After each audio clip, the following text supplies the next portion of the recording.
Birthdays were always a big deal in my family, especially since my little brother, 19 male, and my husband, 13 male, shared the same birthday.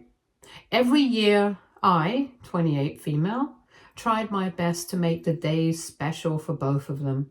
This year, I put in extra effort, planning a nice dinner with family and picking out meaningful gifts and making sure both of them felt celebrated.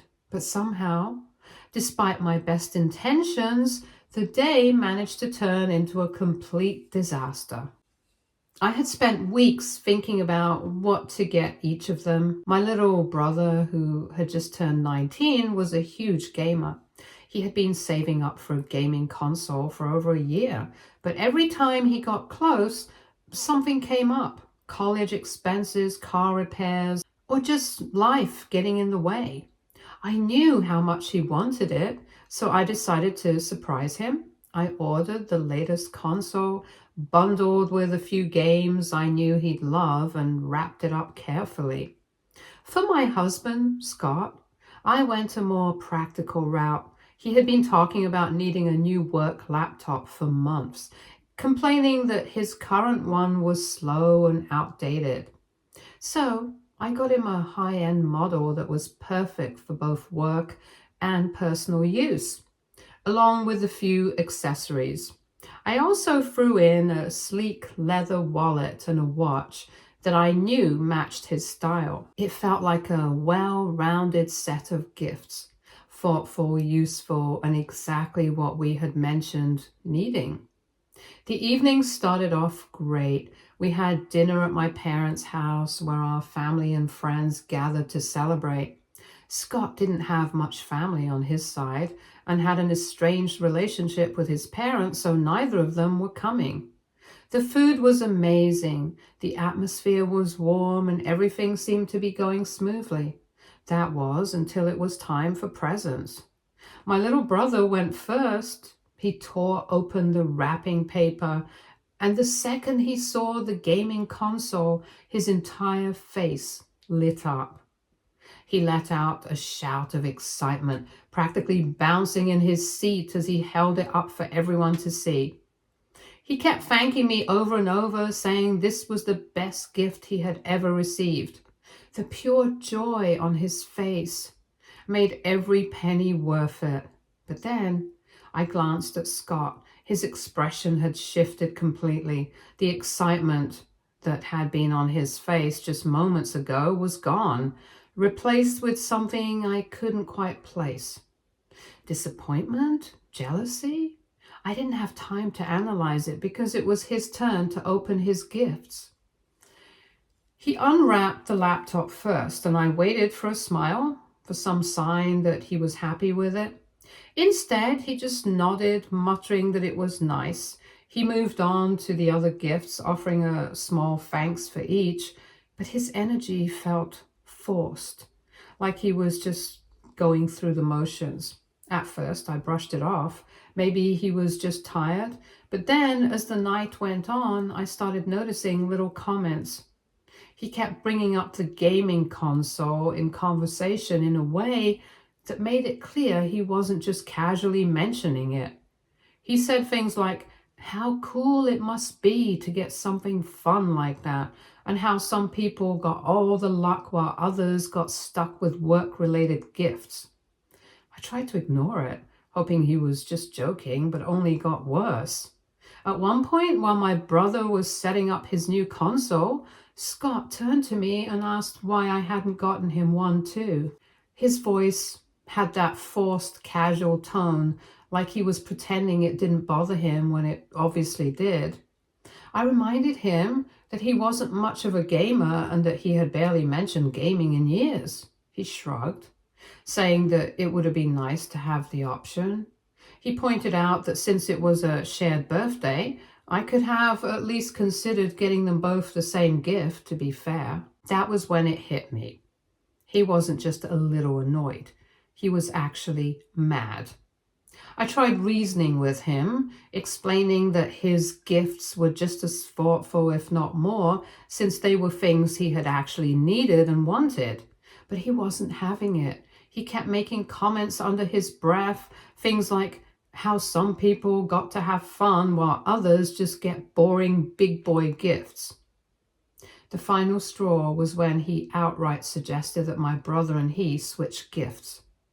He said that since my brother was still young and had plenty of time to buy himself a console, it wouldn't be a big deal if he gave this one up.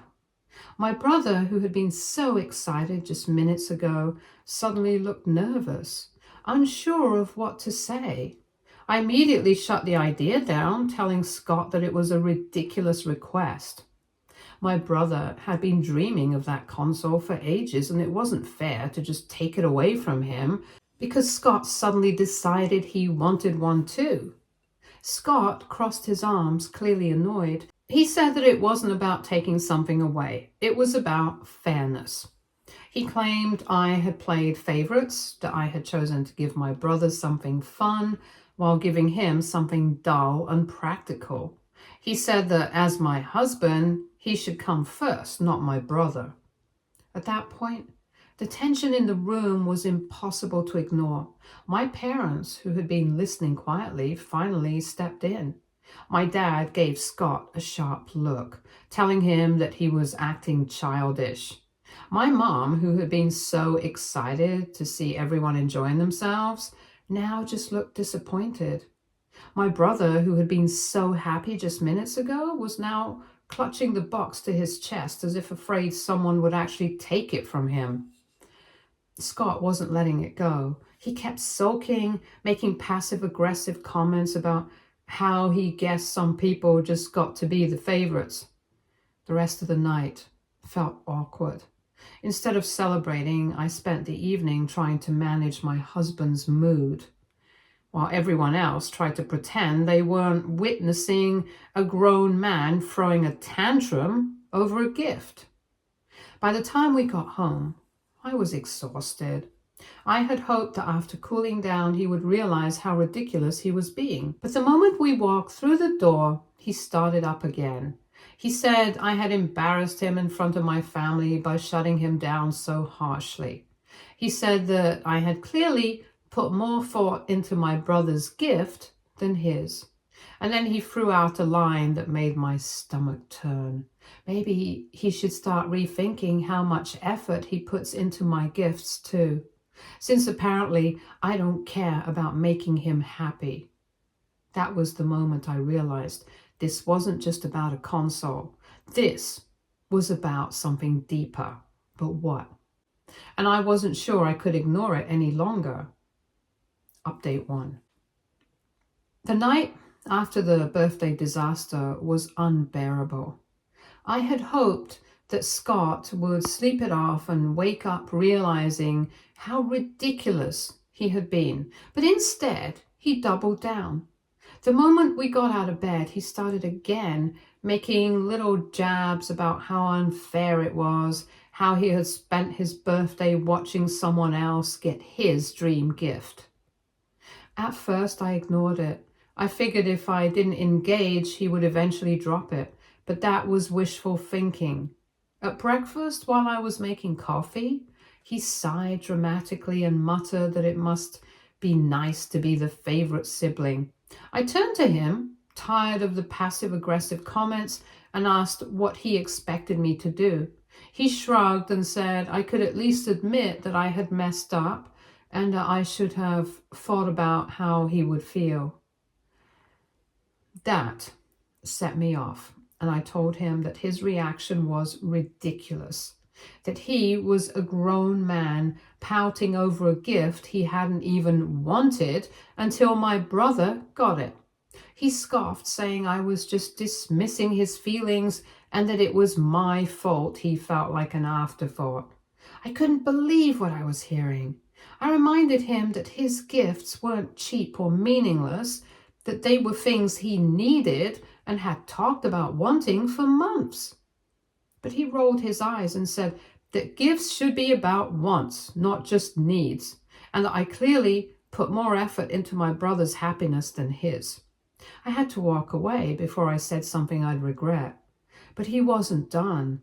Throughout the day, he kept bringing it up in different ways. He would randomly sigh and say how some people just get everything handed to them while others get boring big boy gifts. At one point, he went so far as to jokingly suggest that my brother should at least let him borrow the console for a while to make things fair. By the evening, I had reached my limit. We were sitting in the living room and he brought it up again, saying that if I really loved him, I would make this right. I finally snapped. I told him that I wasn't going to apologize for his jealousy and that he needed to grow up and let it go. His response? He crossed his arms and said maybe he should rethink our entire relationship since clearly I prioritize my brother over my own husband. I burst out laughing because I couldn't believe how childish he was being.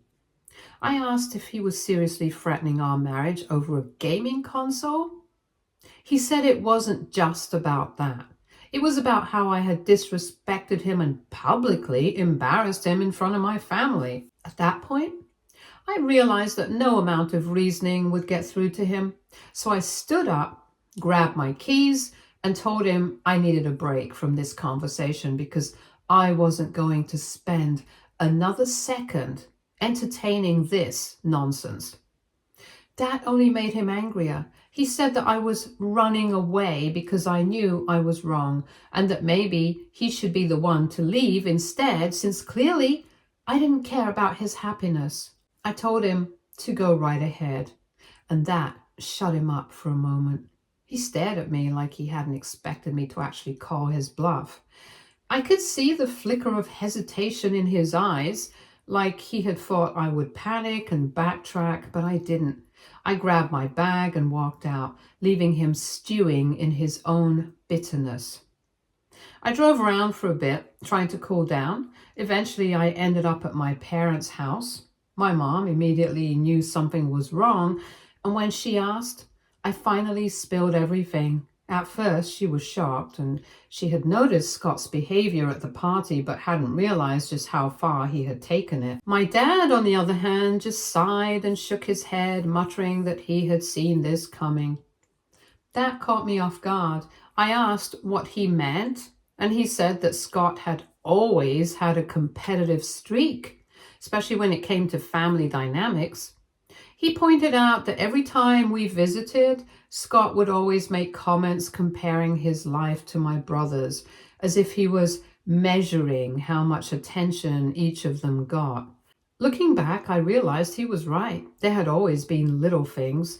Scott making snide comments about how my parents favored my brother, how he wished he had the kind of support my brother had growing up, and how it must be nice to have people catering to you. I had brushed it off as harmless jealousy before, but now it was starting to look a lot more like resentment. My mom asked me what I was planning to do. I didn't have an answer. I was still so angry, but part of me also wanted to believe this was just a temporary tantrum, that maybe with time he would see how ridiculous he was being and apologize. But then my phone buzzed. It was Scott. He had sent me a long text saying that since I had abandoned him over something so small, maybe I wasn't as committed to the marriage as he was.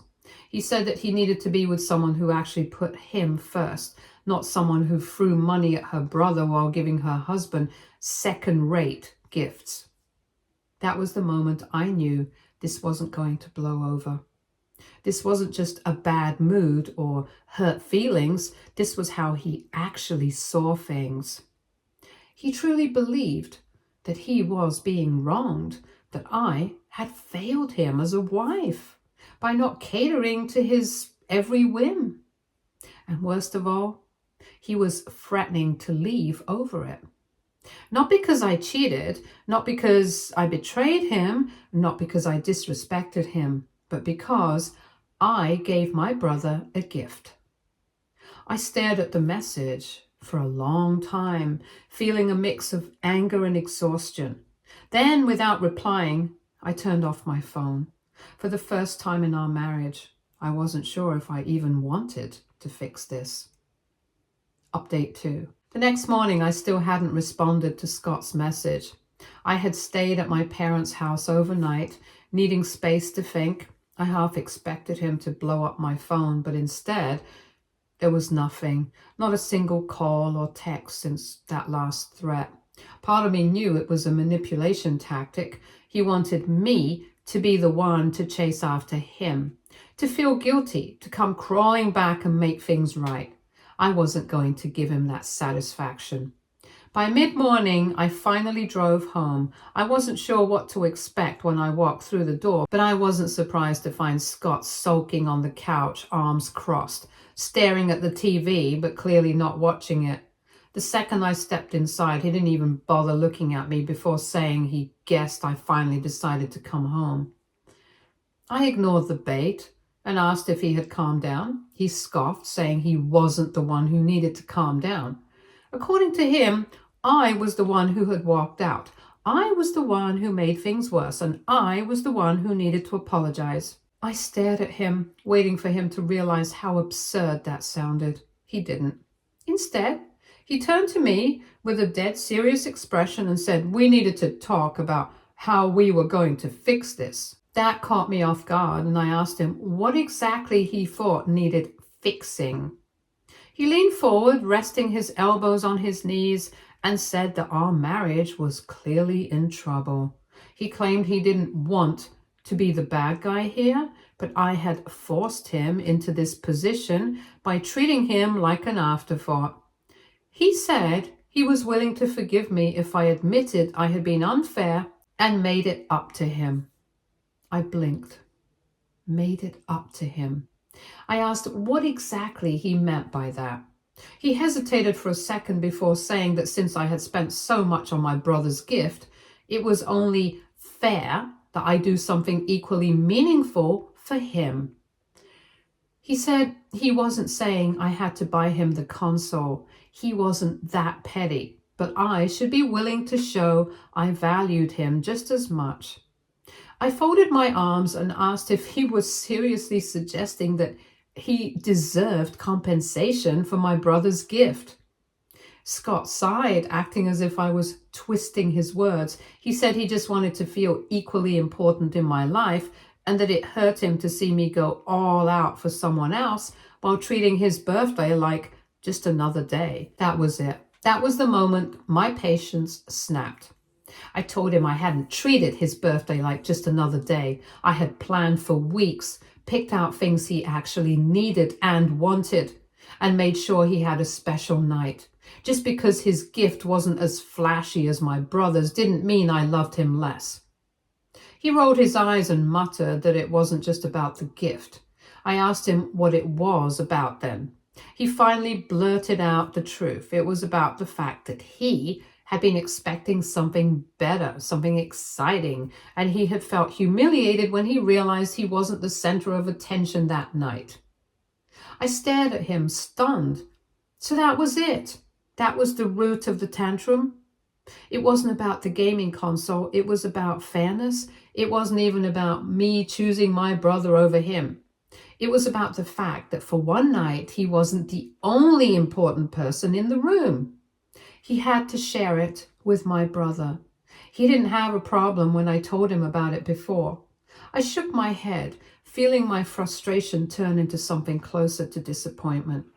I told him that I wasn't going to apologize for celebrating my brother's birthday alongside his, and that I definitely wasn't going to reward him for acting like a spoiled child. Scott sat back, looking completely unimpressed. Then he dropped the ultimatum. He said if I really wanted to prove that I cared about him, I should fix this mistake. Otherwise, maybe he needed to reevaluate whether this marriage was even working. I had to stop myself from laughing in his face. He expected me to grovel?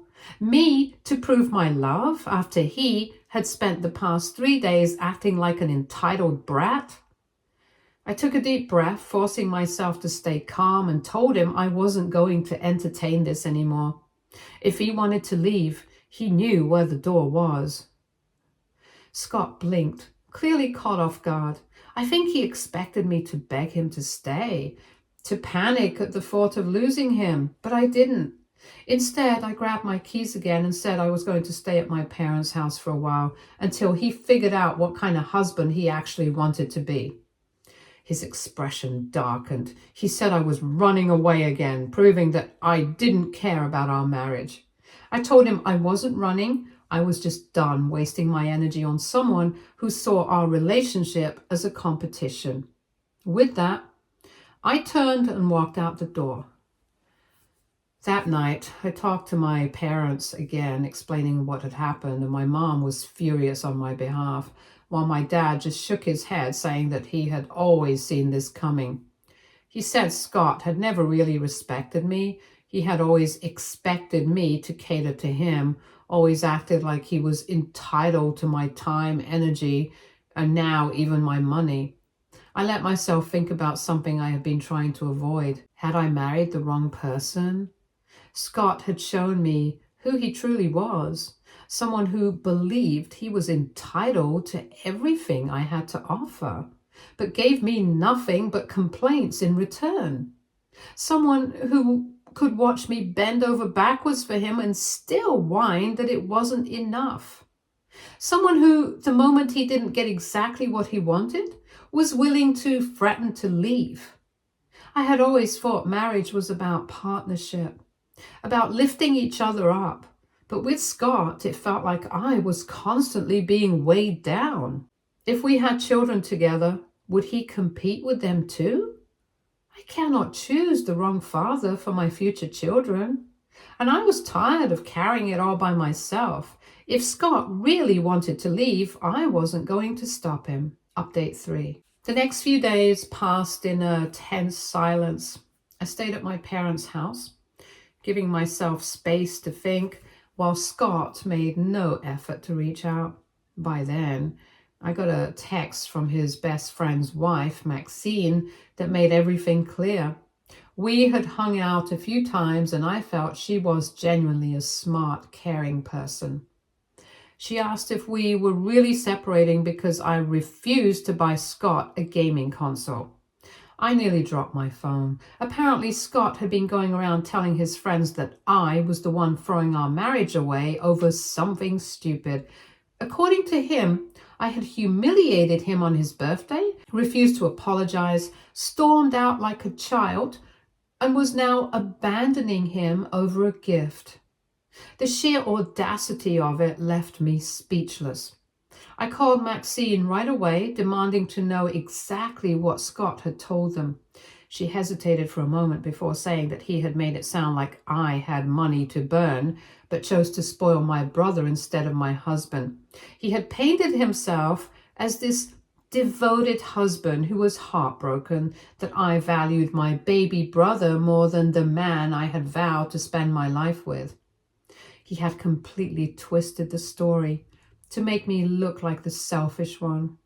I could already imagine the crocodile tears he must have used while whining about how I had abandoned him, how I had refused to make things right, and how he was now rethinking our entire marriage.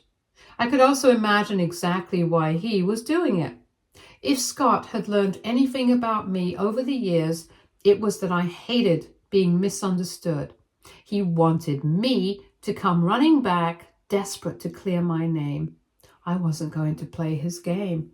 I simply told Maxine that there was a lot she didn't know, and that I had no interest in justifying myself to people who believed whatever Scott fed them. She let out a low whistle and said that my response pretty much confirmed Scott's worst fears, that I was actually done with him.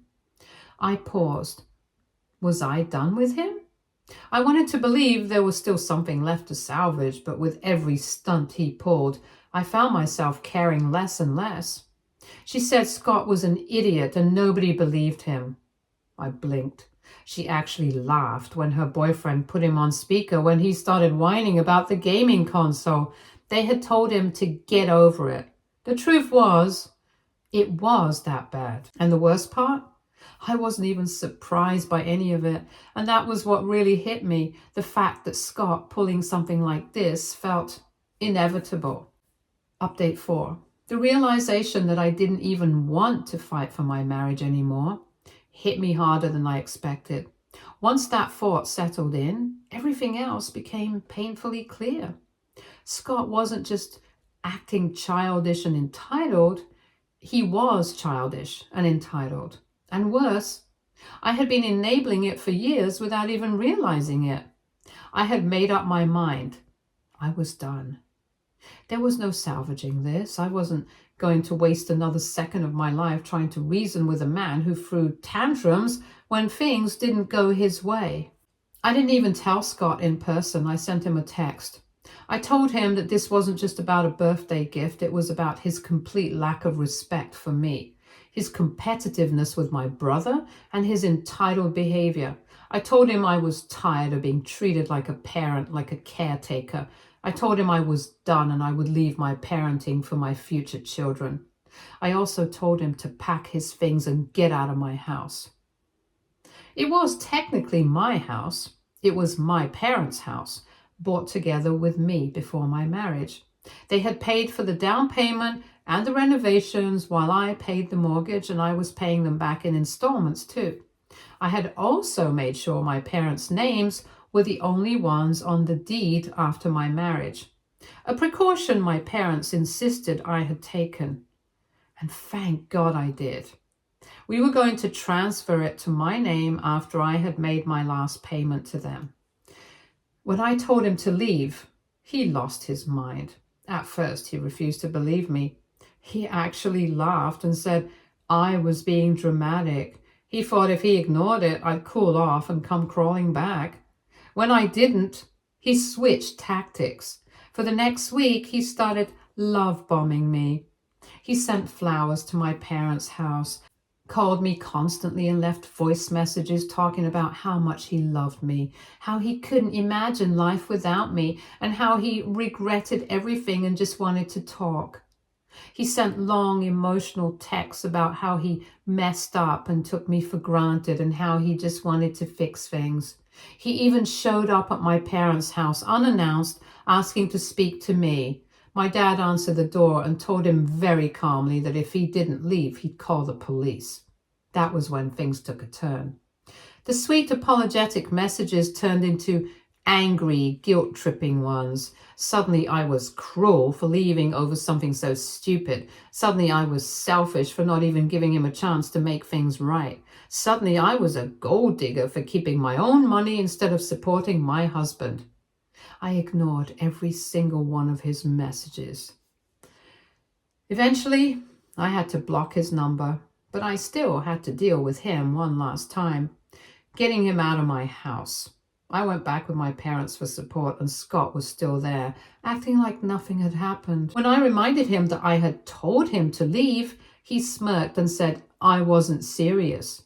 I was. I told him he had exactly 1 week to get out or I'd file for a formal eviction, and if he damaged a single thing in that house on his way out, I'd sue him for every penny he had. The smirk disappeared real quick after that. It took him 5 days to move out. He didn't try to beg me to stay anymore. He was furious, cold, and petty until the very end, but I didn't care. The moment he was gone, I felt a weight lift off my shoulders. It was over, finally. Update 5. Filing for divorce was easier than I expected. Emotionally, it was freeing. Legally, a straightforward process, thanks to the fact that I had protected my assets. The hard part? Dealing with Scott's delusions. The moment he got served the divorce papers, he lost it. At first, he outright refused to sign. He tried arguing that I was just acting out and would regret it. He claimed we could fix things and that every marriage had rough patches. I told him this wasn't a rough patch. This was a wake-up call, and I was done. That was when he switched gears. He said he wouldn't accept the divorce, that it was unfair and one-sided, and he had rights too.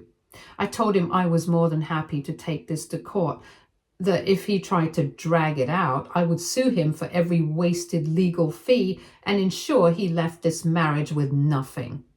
That shut him up real quick.